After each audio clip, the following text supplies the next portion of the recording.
हो गए दोबारा करते जाके। हाँ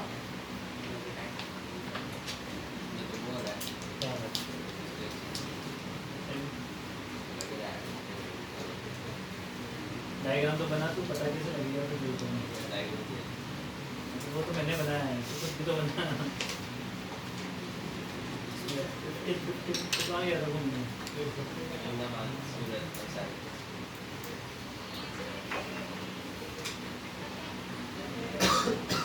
ये क्या ऐसा ये ट्रायंगल 15 15 150 तो है बैलेंस। नहीं काम कुछ नहीं है, उससे ट्रायंगल है।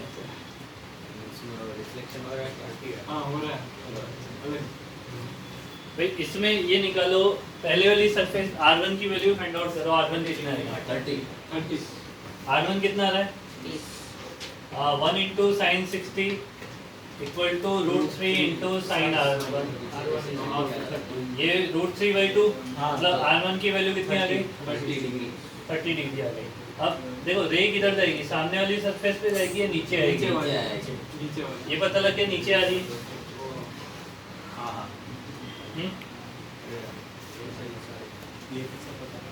देखो अगर मान लो सामने वाली सरफेस पे इंसिडेंट करवा देते हो, सपोज ऐसे इंसिडेंट करवा दिया अपन ने, ये कितना मिला?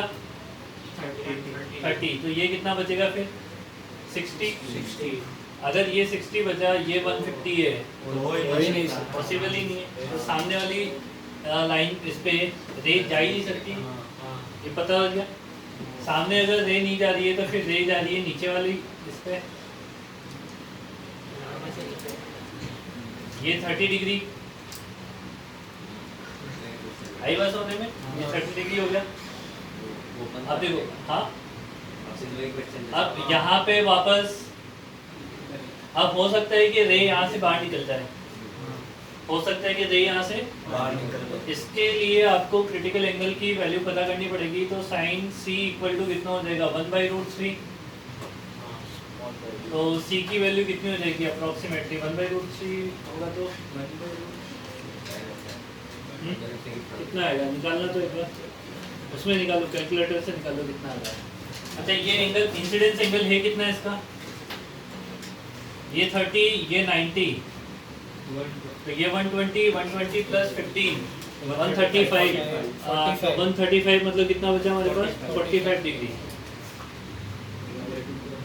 अगर इसका क्रिटिकल एंगल 45 डिग्री से कम हुआ तो रे ऊपर निकल जाएगी। अगर इसका क्रिटिकल एंगल 1/√3 से छोटा ही है तो एंगल भी छोटा आएगा। इसका मतलब रे क्या कर रही है यहाँ पे? टोटल इंटरनल TIR करेगी। तो सामने वाली सरफेस पे ऐसे गिरेगी, 45 डिग्री पे जाएगी। यहाँ पे एक नॉर्मल ड्रॉ कर दो ऐसे। अब इसमें नॉर्मल किधर ड्रॉ होगा वो भी देख लो, इधर होगा या इसके नीचे होगा वो चेक करना पड़ेगा तुम्हें। अगर ऐसे नॉर्मल ड्रॉ हुआ तो ये कितना है? 45 डिग्री। वो 120 नीचे होगा सर नीचे देख लेते ना भाई, वो चेक कर लेते। मैंने ऊपर बना दिया था, चेक तो कर ले। 45 15 60 तो 120 और 90 होना से चाहिए तो नीचे होगा। नीचे होगा। हाँ तो ये नॉर्मल को लेके आ जाओ नीचे, तो फिर इंसिडेंस एंगल जो बनेगा 30 ये इंसिडेंस एंगल बनेगा। कितना बनेगा इंसिडेंस एंगल? 120 है ना, 90 नॉर्मल का। अब रे यहाँ से ऐसे जाने की जगह क्या होगा? Away from the normal bend होगी, मतलब ऐसे जाएगी 60 डिग्री। हाँ क्योंकि ये सेम है ना। सेम ही है। तो ये टोटल जो एंगल बनेगा नॉर्मल के साथ वो 60 डिग्री हो जाएगा। अब डेविएशन देखो किधर कितने कितने डेविएशन हुए। पहले वाली सरफेस पे डेविएशन कितना हुआ? 30 डिग्री। क्लॉकवाइज एंटी क्लॉकवाइज वो पता होगा। क्लॉकवाइज नीचे बेंड हुआ क्लॉकवाइज। 90 degree anti clock. यहाँ पे कितना बेंड हुआ? 90 डिग्री एंटी क्लॉकवाइज। ऐसे जा रही थी, ऐसे बेंड हुई है। 91 90 डिग्री बेंड हो गया। ये कौन सा हुआ? Anti clockwise. 30 क्लॉक। 30 और फिर और ये वाला कितना? 30 क्लॉकवाइज। ऐसे जाना था और इधर भी Clockwise. 30 क्लॉकवाइज। 30 डिग्री हुआ। हाँ डायरेक्शन सही है ना? हाँ, सही है। ऐसा करो। तो नेट डेविएशन कितना हो गया हमारे पास? 30 स्लोप माइनस 30 नहीं 30 30 degree clockwise clockwise. Anti clockwise ध्यान से करके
आगे बढ़ें।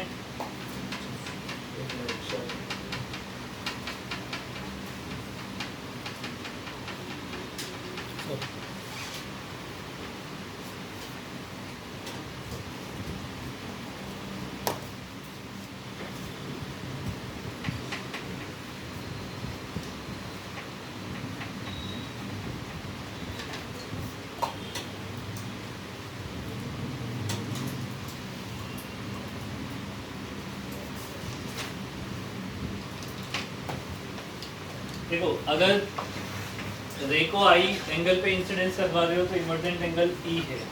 अगर इसको उल्टा कर लो तो सेम एंगल ही मिलते हैं ना।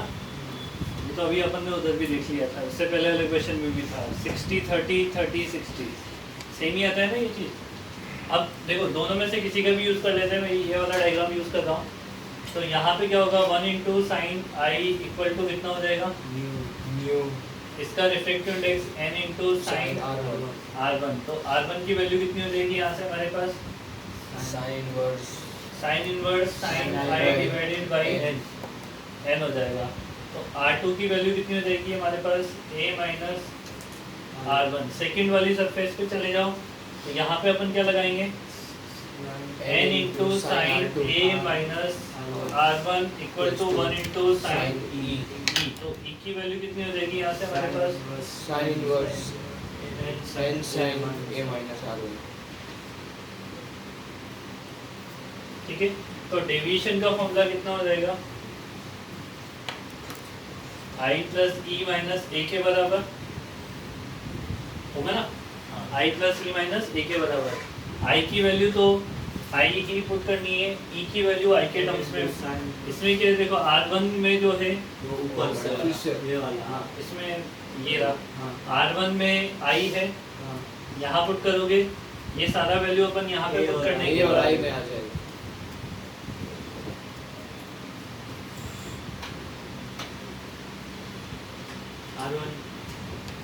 ठीक है ना। तो ये क्या हो गया, डेल नेट और वैल्यू पुट करूँ क्या, या छोड़ रहने दो, चलो कर देते हैं।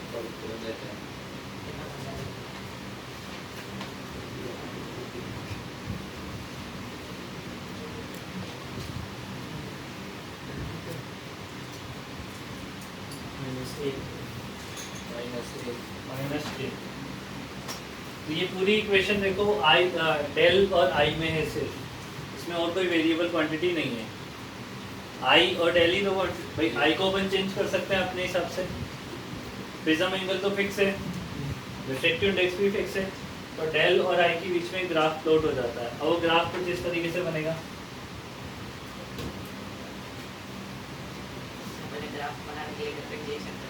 हाँ हाँ डोमेन रेंज निकाल दो, जैसे भी तुम निकालना चाहते हो, मेरे से मत पूछना जैसे निकाल लीजिएगा। सर कैसे निकालें?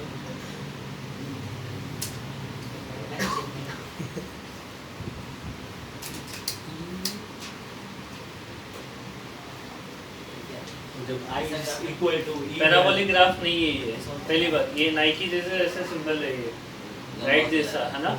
अब इधर देखो कि ये जो पॉइंट है, ये एल और आई के बीच का ग्राफ है, पहली बात ये वो वैल्यू है जिसपे आई और ई दोनों इक्वल होते हैं, और आई और ई जब इक्वल होते हैं तो इस पर डेविएशन मिनिमम मिलता है।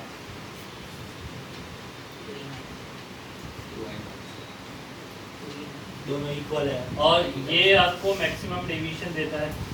मैक्सिमम डेविएशन पे आपको या तो आई की वैल्यू को 90 ले लो या फिर ई की वैल्यू को 90 ले लो। तो ये आई का ग्राफ है, तो ये आई की वैल्यू को मैं 90 ले रहा हूँ यहाँ पे।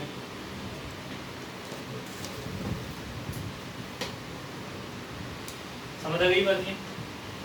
इस वाले ग्राफ में देखो, अगर तुम किसी भी डेविएशन पे मिनिमम और मैक्सिमा के बीच में अगर कोई लाइन प्लॉट करो ऐसे, दो वैल्यूज आती है तो तुम्हें दो वैल्यूज मिलेगी किसी भी जनरल डेविएशन पे। आई की एक आई की वैल्यू मिलेगी और एक ई की वैल्यू जो एक्सचेंज ई की वैल्यू मिलेगी। और देखो आई इक्वल टू ये जो इक्वल वैल्यू है, यहाँ से अगर इसको मैं मान लेता हूँ कि x1 है और यहाँ से इसको x2 मान लेते हैं, तो ये डिफरेंस है ना अलग अलग है। जितना डिफरेंस इधर है उससे ज़्यादा डिफरेंस उधर मिलता है। तो ये x1 की जो वैल्यू है वो लेस देन होती है x2। आ रही बस समझ में? मतलब जैसे देखो I equal to E, minimum deviation मान लो आपको 20 डिग्री पे मिल रहा है, तो आपको इधर वाला एंगल पता लग जाए कि इधर 18 है, तो उधर कितना होगा? 18 से ज़्यादा, 22 से ज़्यादा होगा। डिस्टेंस भाई ये अगर 20 है, ये 18 है, तो डिफरेंस कितने का? 2 का। तो वो 2 से ज़्यादा है, मतलब 22 से ज़्यादा है फिर उधर। समझ गए बात को? तो पहले ये ग्राफ बनाओ, इससे रिलेटेड पॉइंट्स लिखवा देता हूँ मैं तुम्हें।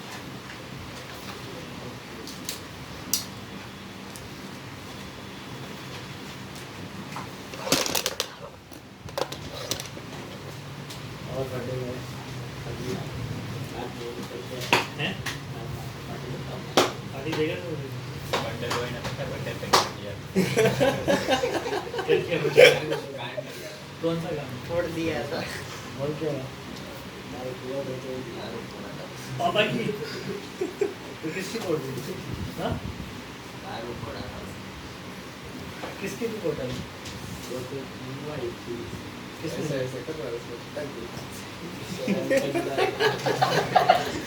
ऐसे ऐसे करने में नहीं, ढक्कन बंद करने की वापिस दोनों हाथ से छोड़ दिया। अरे मजा कितना कर दिया तुमने सब लोगों। कितनी उम्मीद से आए होंगे लोग, कि आज तो मिलेगी, मिली भी मिली भी दूसरी दूसरी आई, बनवाई। दूसरी मंगवाई।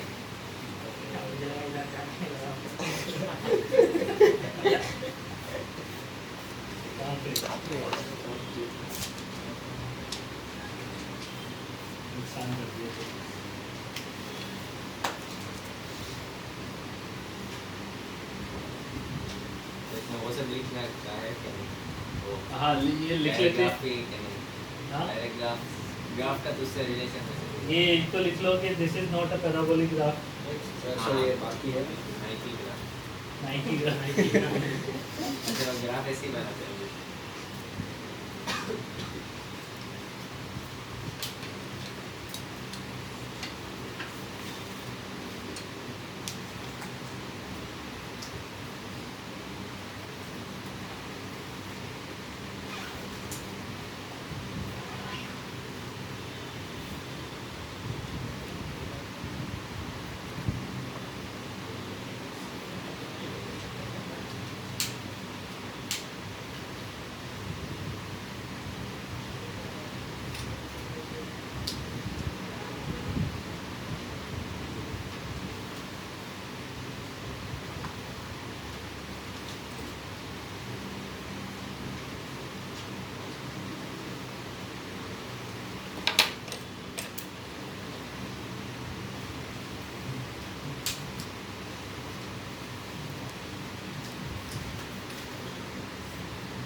लिखें इम्पोर्टेंट पॉइंट्स लिखें।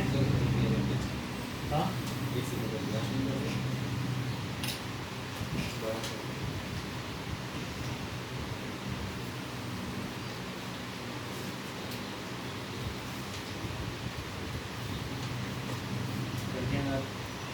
इधर चिपड़ निकाल दो तुम्हें।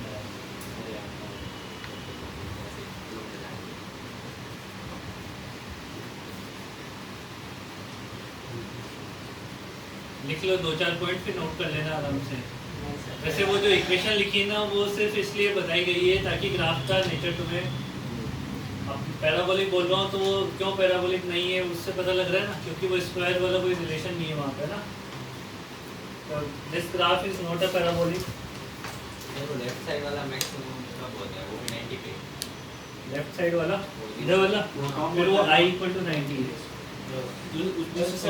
आई e = 90 सॉरी, इधर वाला है तो फिर वो e = 90 है। उसमें आई क्या होगा 0 से कम i की वैल्यू निकालनी पड़ेगी फिर उसके लिए। This graph is not a parabolic. Second point, this graph is not going up to infinite. This graph is not going up to infinite तक नहीं जा रही है। This is not symmetric. This is not symmetric.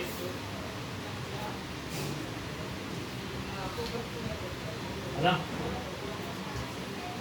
Next point लिखना, del maximum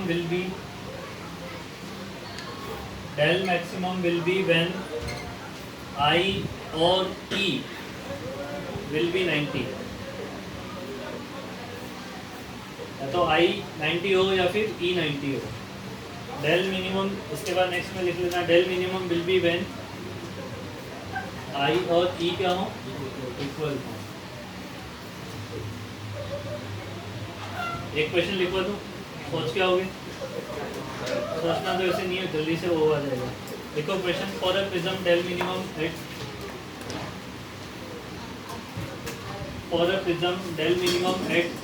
I = 30 degree.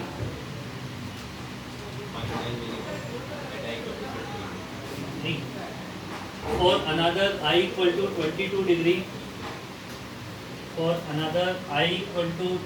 Degree, find the value of E।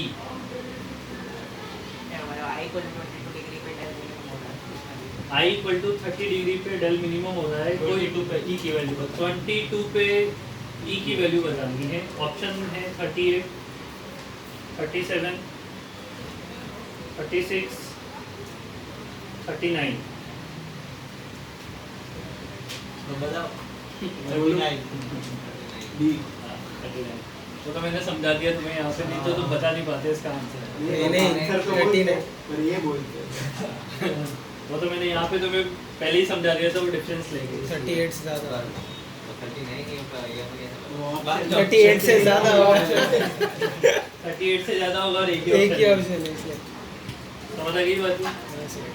चलिए मिलते हैं कल। अच्छा वो तक आज बोर्ड है। आज आपका बोर्ड क्लास वो पेपर तो I is equal to सुबह को नहीं आना ना। फिर I is equal to 22 के अच्छा, लिए नहीं। क्या सुबह इधर रिटर्न करेंगे तो बता दूँ